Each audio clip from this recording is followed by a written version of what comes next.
இலங்கையில முதல் ஒரு மாசம் என்ன செய்தனான்னு ஒரு நிமிஷத்துல பாப்போம். இறங்கி முதல் 2 நாள் இரவு கொழும்புல, 3வது நாள் கொழும்புல இருந்து ட்ரெயின் எடுத்து வீட்டை வவுனியாக்கு, 2 நாள் வீட்டுல நல்ல ஓய்வு.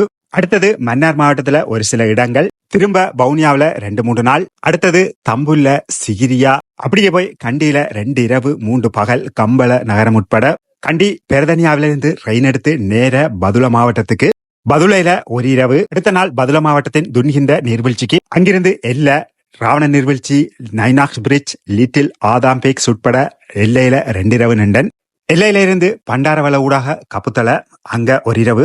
அடுத்த நாள் வந்து நுவரேலியாவில, அங்க இருந்து வவுனியா போய் அடுத்த நாள் திருவோணமலை உப்புவழி பீச்ல இருந்து நிலாவளி, அங்க இருந்து புறாமலைக்கு, திரும்ப கொழும்புக்கு போய் அங்க ஒரு இரவு. இந்த முறை வந்தது மாமாக்கு விசா புதுப்பிக்கிறதுக்காக. கொழும்புல இருந்து வீட்டை போய் திரும்ப மட்டக்களப்பு மாவட்டத்துக்கு, அங்க போய் பாசிக்குடா, கல்குடா, கிரான், மட்டக்களப்பு டவுன் அங்க ஒரு சுத்து. அங்க இருந்து அப்படியே நேர அம்பாறை மாவட்டத்துக்கு, பொத்துவில், அருகம்பேண்டு அங்க 2 இரவு. அருகம்பையில இருந்து கல்முனையை சுத்தி பார்த்துட்டு திரும்ப வவுனியா. இவ்வளவு முதல் ஒரு மாச பயணம். அடுத்த ஒரு மாச பயணத்தை நாளைக்கு அடுத்த காணொளியில சொல்றேன். நன்றி.